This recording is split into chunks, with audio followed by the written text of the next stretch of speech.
anak-anak. Nah, sekarang Paman Sam hadir lagi menemani kalian di acara apa? Di acara anak kreatif. Anak kreatif. Kalau Paman Sam mengatakan anak kreatif, nah itu berarti kalian harus kreatif, ya kan? Seperti apa katanya Paman Sam di episode yang lalu. Sekarang seperti biasanya, anak-anak boleh sambil minum, sambil makan, nyemil kacang, boleh ya. Ini bapak ibu melok ndelok apa ora ya? Ya mudah-mudahan bapak ibunya juga ikut melihat program anak kreatif ini. Kenapa? Karena anak-anak ini juga perlu didampingi kalau melihat televisi, walaupun acaranya anak-anak. Karena setidaknya orang tua nanti ketika setelah melihat anak kreatif di Dhamma TV ini,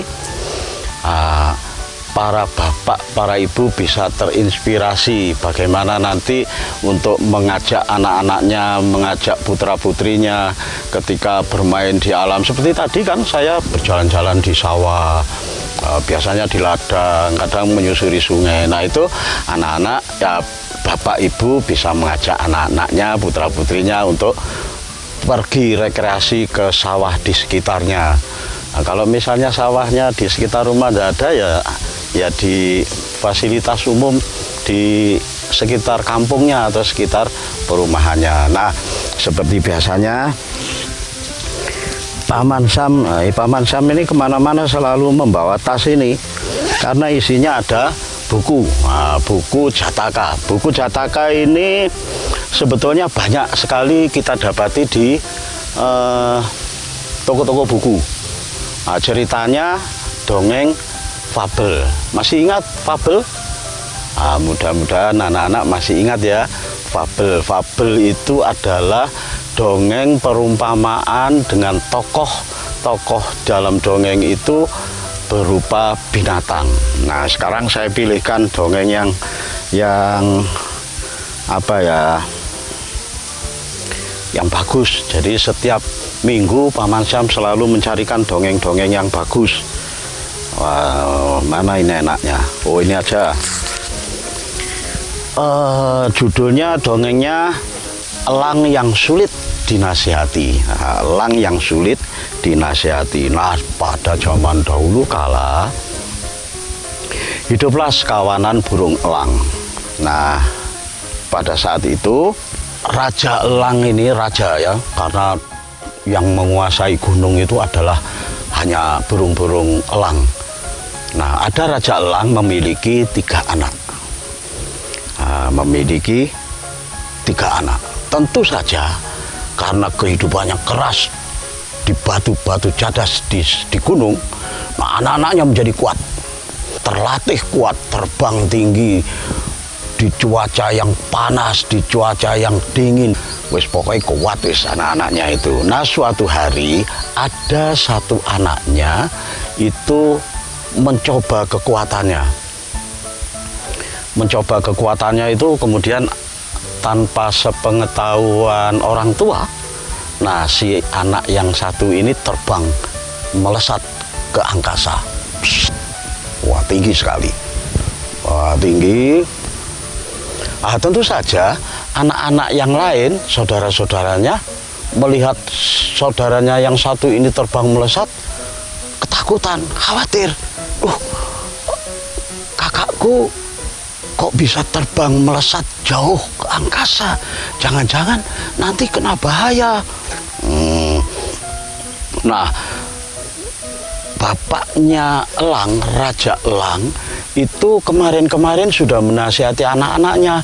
Anak-anak, kalian jangan melewati batas terbang di angkasa. Kalian boleh terbang di angkasa, tetapi lihatlah, ketika batas di awan yang hitam itu jangan diterobos. Anak-anaknya cuma manduk-manduk, oh ya. Tapi dalam hati anak yang pertama tadi, menentang nasihat orang tuanya. Ah, masa sih langit ada batasnya? Sepengetahuan saya, langit tidak ada batasnya. Besok aku akan terbang tinggi lagi. Besoknya si anak yang nomor 1 itu terbang lagi, menguji kekuatannya, menguji kehebatannya.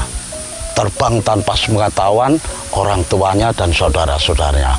Terbang melesat lagi ke angkasa. Weset. Nah, pada batas yang dilarang oleh orang tuanya, si elang ini terus menerobos. Di atas batas tidak kelihatan ternyata dari bawah. Nah, si orang tua dan saudara-saudaranya mencari, elang, kakak elang, kakak elang, kakak elang di mana? Wah, dicari ke angkasa tidak ada, dicari ke batu-batu di gunung tidak ada. Nah, tiba-tiba hujan turun deras, ada petir seperti badai angin yang keras sekali. Orang tua elang dan 2 saudaranya sangat khawatir dengan keadaan kakaknya yang pertama tadi. Nah, ketika hujan lebat, petir yang datang dan angin yang kencang, tiba-tiba dari langit jatuhlah seekor elang dengan tubuh yang sudah terbakar karena bledek, karena kilat tadi. Terus jatuhlah tepat di hadapan orang tua dan saudara-saudaranya. Berteriaklah saudaranya, "Kakak!" Si ayah elang juga kaget. "Oh, anakku, kenapa kamu tidak menurut nasihatku?" Itu. Nah, akhirnya terjadilah sesuatu yang tidak bisa disesali lagi karena memang sudah terjadi. Nah, itulah anak-anak apa yang bisa kalian petik. Apa? Nah, petikan dari cerita ini jangan kemana-mana, tetap saja di Anak Kreatif ya.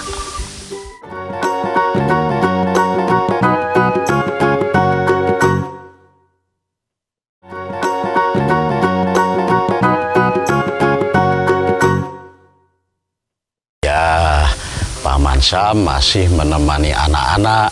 Anak-anak kalau tadi ingin ke kamar mandi, tentunya sekarang sudah siap lagi di hadapan televisi untuk menonton Anak Kreatif, ya kan? Nah, kira-kira dongeng cerita yang Paman Sam ceritakan tadi, apa hikmahnya? Ada yang tahu? Nah, tentunya adik-adik, anak-anak sudah memikirkan tentang hikmah dari dongeng yang Paman Sam ceritakan di segmen pertama tadi. Nah, masih ingat ceritanya? Iya, pinter. Anak-anak ternyata pinter semua, ya. Jadi masih mengingat cerita yang Paman Sam ceritakan. Nah, hikmahnya atau pelajarannya yang bisa anak-anak petik adalah anak-anak harus menurut nasihat orang tua. Kemudian hikmah yang kedua adalah bahwa anak-anak jangan terlalu sombong. Jangan terlalu merasa dirinya pinter. Jangan merasa dirinya paling kuat. Sehingga ketika merasa pinter, merasa paling kuat, merasa paling jagoan, bisa-bisa anak-anak akan melakukan sesuatu yang ceroboh. Nah, sekarang dongengnya sudah, mudah-mudahan minggu depan kita akan ketemu dengan dongeng-dongeng yang lebih menarik. Nah, seperti biasanya anak-anak, Paman Sam akan mengajak anak-anak untuk membuat satu karya. Nah, sesuai dengan judulnya, Anak kreatif. Nah, anak kreatif itu lagi-lagi saya sampaikan ya pada orang tua, pada bapak ibu, pada anak-anak, itu tidak perlu kalau membuat sesuatu yang akan dipakai untuk menjadi mainan, tidak harus beli yang mahal-mahal, tidak harus mencari benda-benda mainan yang jauh-jauh. Sekitar kita saja sudah banyak benda-benda yang bisa kita pakai sebagai mainan. Nah, murah sekali. Tinggal kita jalan-jalan ke alam, menikmati alam segarnya udara. Tetapi di situ kita juga bisa membuat sebuah karya. Seperti saat ini, Paman Syam tadi jalan-jalan, nah, terus nemu tumpuan batu-batu ini. Rupa-rupanya ini batu-batu dari sungai di depan Paman Syam ini oleh pemecah batu, pencari batu, batu-batu itu dipecahkan seperti ini. Semula mungkin batunya ya bulat-bulat seperti ini, bulat-bulat seperti ini, kemudian sama pencari batu dipecahkan seperti ini. Fungsinya apa? Untuk bangunan, untuk membuat rumah, untuk membuat pagar, untuk membuat jembatan. Nah, itu perlu batu-batu ini. Nah, sekarang Paman Syam mengajak anak-anak bagaimana batu di sekitar kita, nah, tidak harus di tepi sungai, karena di sekitar rumah anak-anak pasti menjumpai batu-batu seperti ini. Nggak tahu batunya ukurannya besar atau kecil, pokoknya banyaklah batu itu di sekitar kita. Nah, sekarang Paman Syam kan selalu mengatakan bahwa Paman Syam kemana-mana selalu bawa tas. Nah, tasnya ini isinya apa? Nah, sekarang ada Paman Syam bawa ini apa ini? Bawa cat. Oh, bawa cat. Bawa kuas. Nah, ini kuas. Nah, ini kemana-mana Paman Syam harus membawa peralatan-peralatan ini. Supaya apa? Ya barangkali butuh untuk membuat sesuatu. Nah, seperti pisau. Oh, ada gunting. Nah, tetapi anak-anak kalau menggunakan benda-benda tajam itu hati-hati. Kalau tidak bisa menggunakan, lebih baik minta tolong pada kakaknya atau orang tuanya, ke bapaknya atau mamanya atau ibunya atau pamannya atau siapa saja yang sudah bisa menguasai alat-alat tajam. Kalau anak-anak belum menguasai alat-alat tajam, jangan sekali-sekali bermain alat-alat tajam. Nanti kena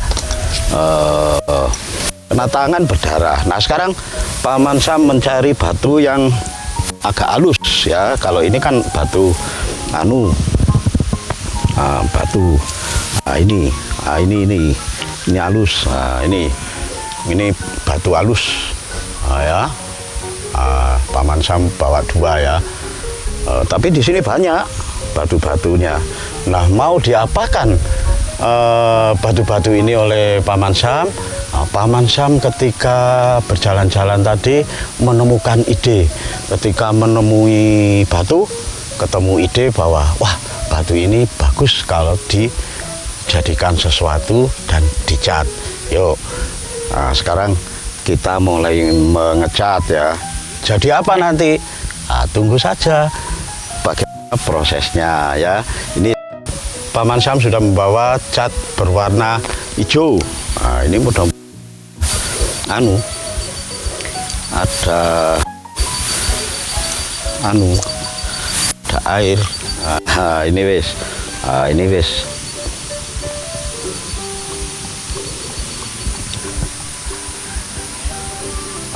Di warna hijau. Seluruh permukaan batu di warna hijau. Seperti ini. Tangannya Paman Syam kena cat, ya tidak apa-apa. Memang saat ini kita bermain dengan cat. Ya kalau bermain dengan cat ya mesti kena cat. Kalau bermain dengan tepung ya pasti kena tepung. Kalau bermain dengan api ya kena api. ya enggak apa-apa. Tetapi yang harus diingat bahwa bermain apapun harus waspada, harus diwaspadai. Kalau bahaya ya jangan dilakukan. Kalau sekedar kotor begini saja seperti di jari Paman Sam, ya enggak apa-apalah, sedikit-sedikit. Kalau memang tidak mau kotor jarinya, ya pakai sarung tangan gitu ya. Nah, ini sudah saya cat.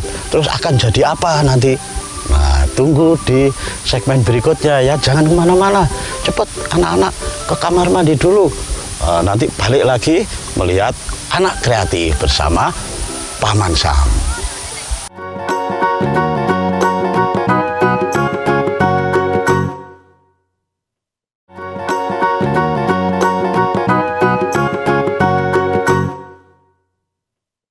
Nah, anak-anak, Paman Sam kembali lagi. Kita teruskan apa yang akan terjadi dengan batu yang tadi yang sudah Paman Sam beri warna hijau.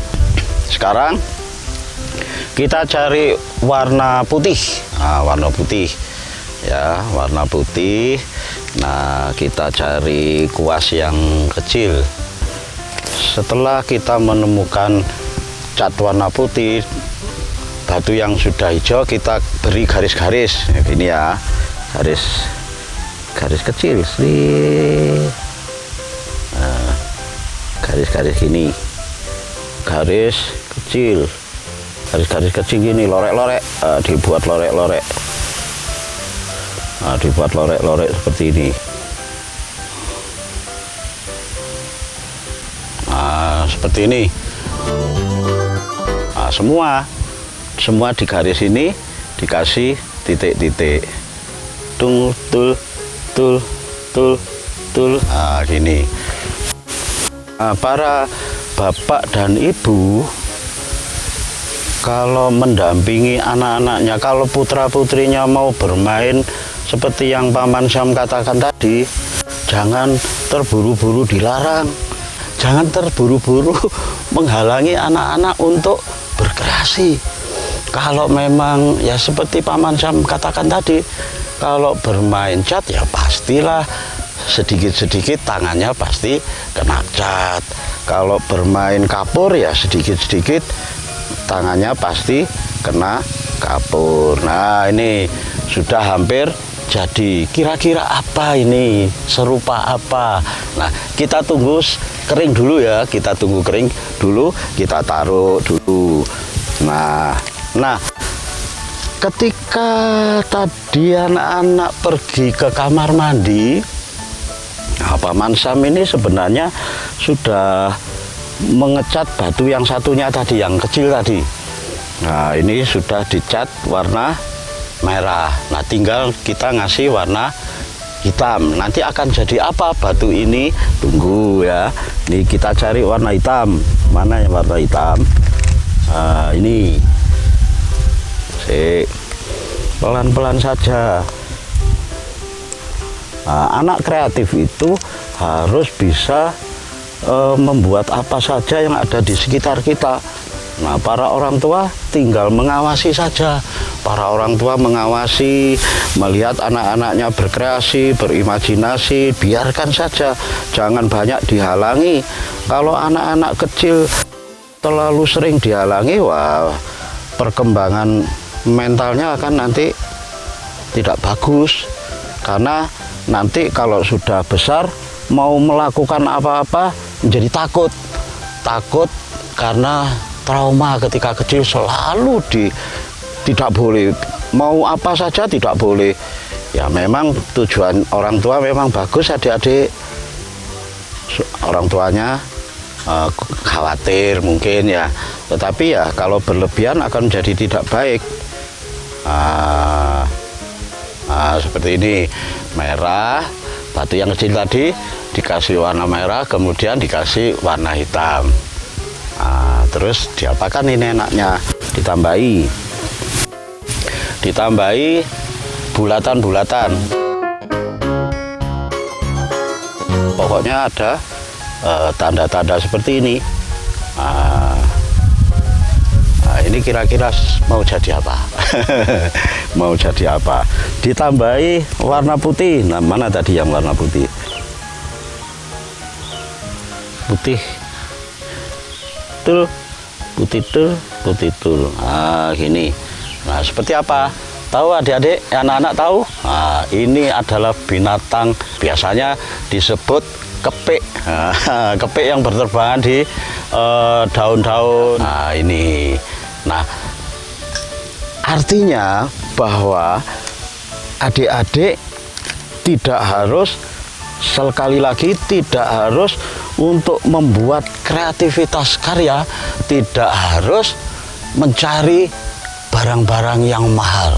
Ya, ada di sekitar kita, bisa kita bikin apa saja. Nah, ini apa? Ini adalah kaktus, bunga kaktus. Nah, jadi nanti enaknya kaktus itu berduri, tinggal dikasih duri, dikasih spidol hitam, dikasih gini, dikasih huruf-huruf V ini, membuat huruf V di buntere putih tadi loh. Gini wes menjadi kaktus ya. Nanti kita beri judul apa ya? Kita beri judul batu berduri. Nah, apik kan? Batu berduri berdampingan dengan kepik. Nah, ini hasilnya.